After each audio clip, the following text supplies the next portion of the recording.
Hey, this is Annex, and in this tutorial, I'm not going to talk specifically about the kick like I have in the last couple, but I'll talk about how you can understand waveforms when you're looking at them and what it means for your production. So to be able to understand what you're seeing actually from a more scientific and theoretical point of view and translate that into what you know about music production to make better music.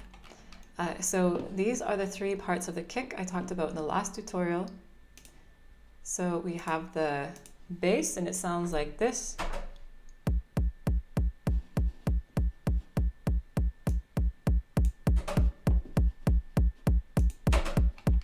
I meant we have the kick drum. So the bass is more or less the stuff that comes after the what you would call a conventional kick. So this is like a techno kick. And then after that we have the mid and the tail, which together are the bass. And it sounds like this. For the mid, and it sounds like this for the tail. And this is the sound of the kick. When we record all of these lower, middle, and high sections together, then the waveform looks like this, and it sounds like this.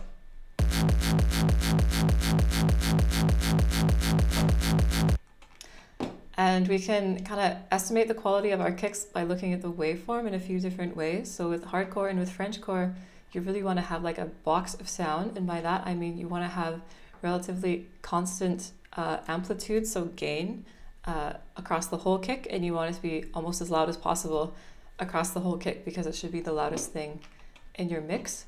And because the kick is in lower frequencies, that's why we see these really longer waveforms here. I'll talk about that in a second.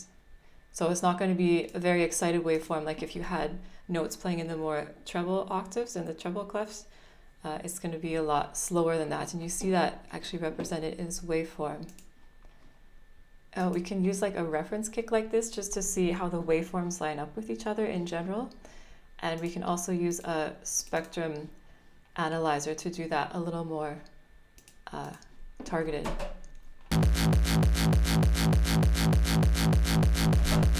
So here the spectrum analyzer is telling you what is the frequency, so the oscillations or the cycles per second of this final kick waveform according to decibels, so according to gain or amps or amplitude or pressure, atmospheric pressure of the air that is moving.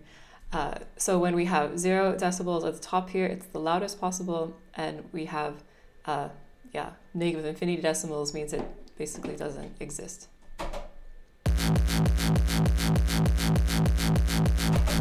So here we're looking at frequency when the kick is playing according to loudness, and we're comparing it with our reference kick where we see that, okay, they both have about similar gain, so about similar amplitude, and that happens because we just limit the crap out of everything.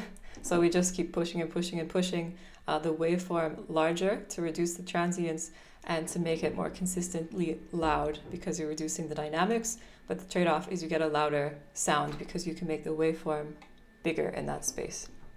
So here what you want to see is you have a loud kick, so basically a very high amplitude, a high gain, high decibels, and you also have the bass more or less where you want it to. So this is like the atonal talk on the left side. Let me close these.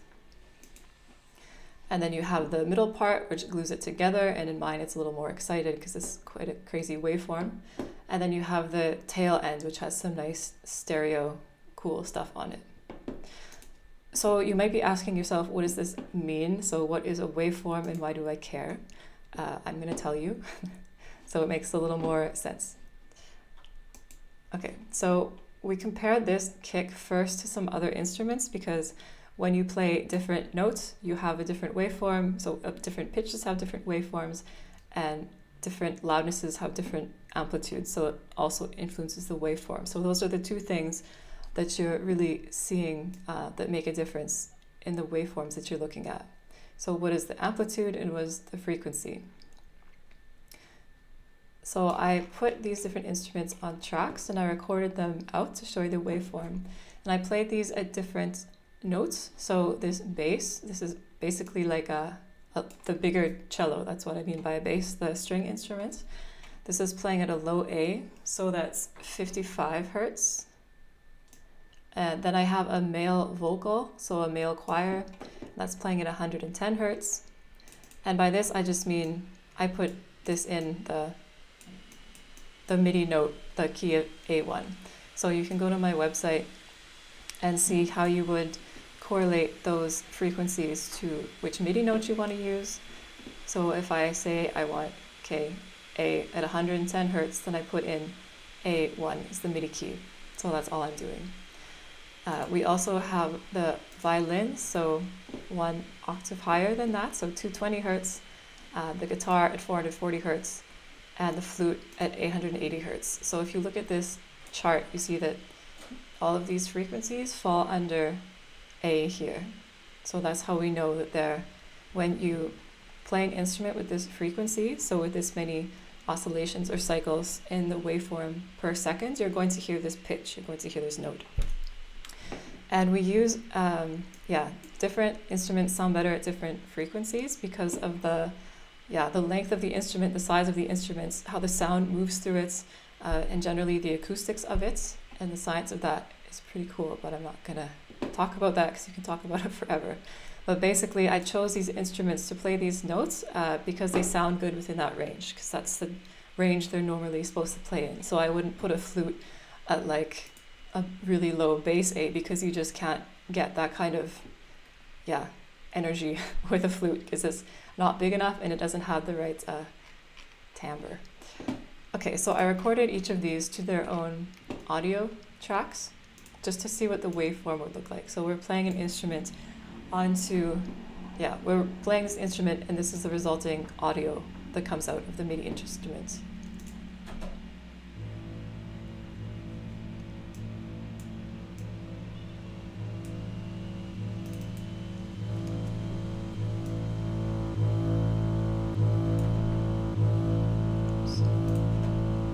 So I had to turn that up because my kicks were really, really loud, but now will turn them off because you will blow out your eardrums if you forget you kept them on and you turn all the other sound up. So as I mentioned, the kick is the loudest part of your mix, and instruments individually by themselves will never have a waveform like that because it would sound terrible and it's also not natural. So this is what the waveform of a bass instrument sounds like at, A 55 hertz, so a low A. And we can see that it's oscillating, so it's moving between different levels of amplitude, from high amplitude to low amplitude, and then back again to high amplitude as we move through time. So see on the x-axis here we have milliseconds. So this is, basically we're going in time from left to right, and the only reason it's coming back is because I looped it, so that I don't have to like drag this out the whole way like that. So we see this bass frequency is quite long, and it's a lot. So the length means that it's a lower frequency, literally, so you're gonna have less oscillations per second, and it's also not as loud as what we saw with the kick before. So it's literally less gain between these two. When you're looking at this waveform, at any waveforms in Ableton, so this you're seeing two because you have stereo. If you had mono, you would see only one of these waveforms in the middle, but this has a left channel, which is the top, and the right channel, which is the bottom, or the other way around, but I think it's left and right that way. And the middle here, so the line you see drawn through them is 0 amplitude. So when the waveform hits here, you hear nothing. There's no air pressure, there's no sound. And when it hits the top here, so it's at its maximum amplitude, then you hear a pitch, you hear sound. And it's a musical sound because it has a pitch to it. It's not atonal. Okay, so that's what the bass looks like. So next let's go to the male vocal. So this is a choir that I'm playing. I'm sorry for that horrible sound. My neighbors are doing construction.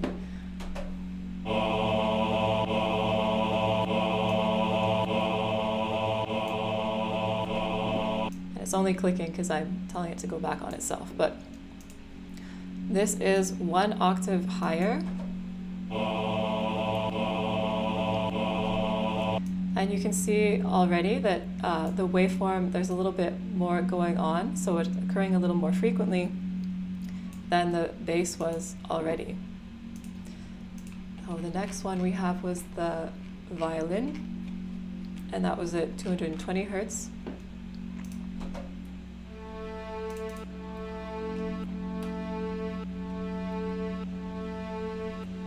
And we can tell here that its fundamental frequency is 220 hertz because it's hitting first here.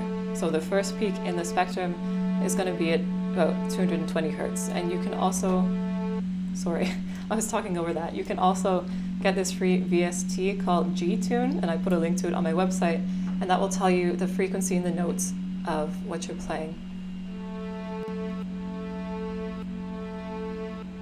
You see it's about 220 hertz. So this just tells you the fundamental frequency, so the first note that you're playing. And now because we have A2 in our MIDI, we know that the note we're playing is A2. Whereas in the frequency spectrum, when you play that note, it keeps oscillating and oscillating and oscillating over time, because you don't just stop at A2. It kind of reverberates and keeps moving in the air because you're not stopping the sound. And that's where you get these more harmonic dynamics on the right hand side. So the note is still A, what did I say? A at 220 hertz, but we do keep seeing it moving over here, and I'll tell you why a little later on.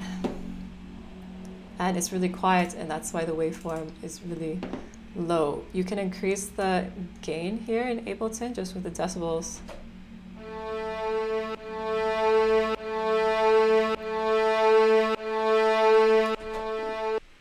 But if you do that too much, then you get distortion, and violins weren't meant to sound super, super loud.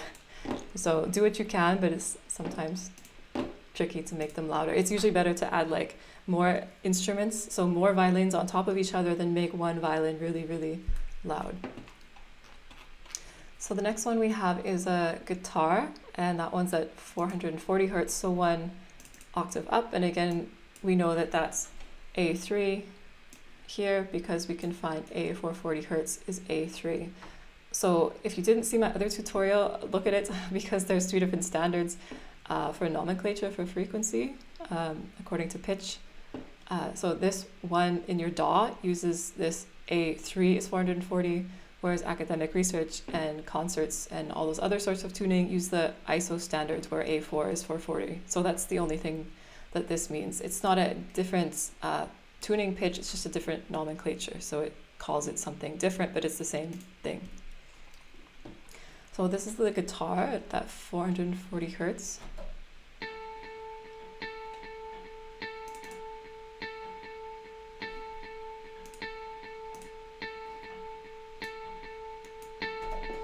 And it should be in complex sounds a little better. This is just the way that Ableton warps these samples, so you can loop it on top of itself, but that's for another tutorial.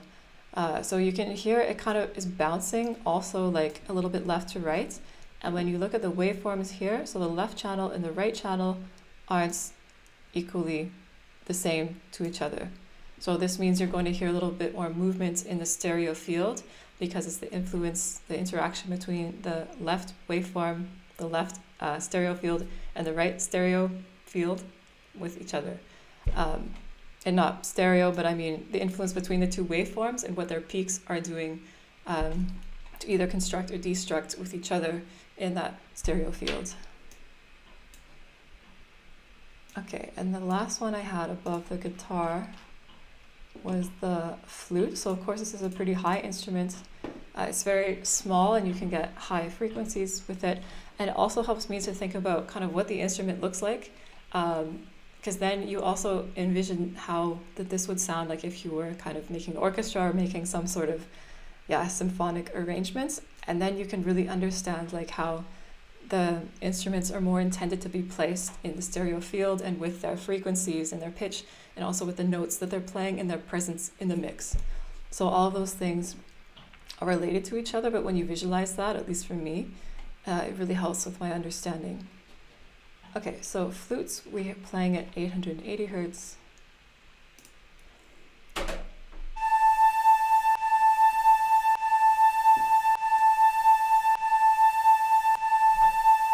And the flute has a lot more dynamic to it. So it is also a really large waveform here.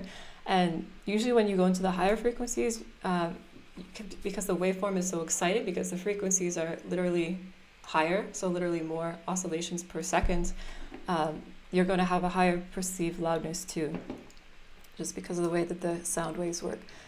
So this is why we see this sort of thickness like we do. So it's quite a dense waveform, meaning it has a lot of harmonics, so a lot of those little oscillations happening at the higher frequency ranges. And we can see that like here.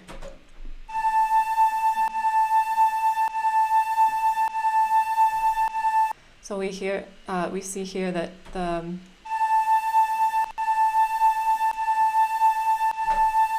everything above that fundamental frequency, so that 880 hertz, it's really, really excited. So there's a lot of energy in the frequency spectrum, there's a lot of oscillations going on, and that's why we see the thickness of the spectrum and the thickness of the waveform, because those things are more or less analogous to each other.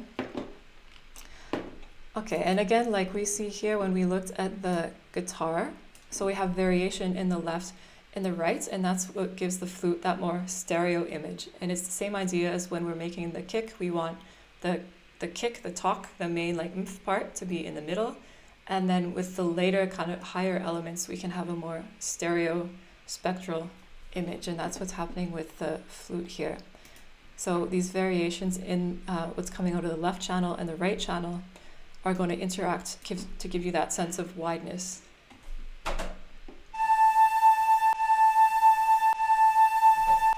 And the movement in the stereo field and the stereo image of a sound is what gives it its movement, so its dynamics and its presence in the mix that way.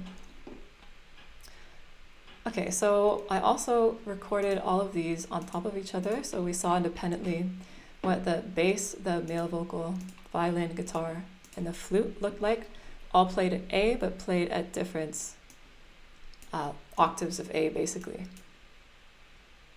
according to their frequency. And then I just recorded this all together to get this sound.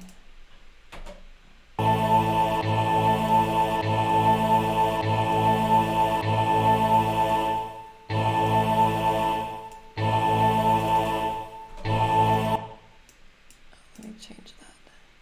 Complex. So this would be like an orchestra tuning itself at, A4 is 440 hertz. Kind of each of those instruments would play to their respective notes with that tuning standard. And this is the sound that would come out, and this is also what the waveform would be of that sound. So this waveform is just a combination of the construction and the destruction of different parts of that amplitude and comparing the different frequencies of all the waveforms that you line up on top of each other. So I won't go into that now, but I'm going to talk about it in the next tutorial with respect to how you can graph it and why those graphs matter. And this stuff is important also if you're making wavetables in Serum, which is really popular now, because you can do some really cool stuff with it. And if you have even like a small understanding of the science of waveforms, then I think it will really help your production. So let me know in the comments if you have any questions on this, or if this helped you, or what else you could learn from this, or you'd want to learn from this. If you didn't, go to my website and you can download these things for free, these reference charts, and you can also download the G-Tune for free, because it's a free software. This was G-Tune. Okay, thanks.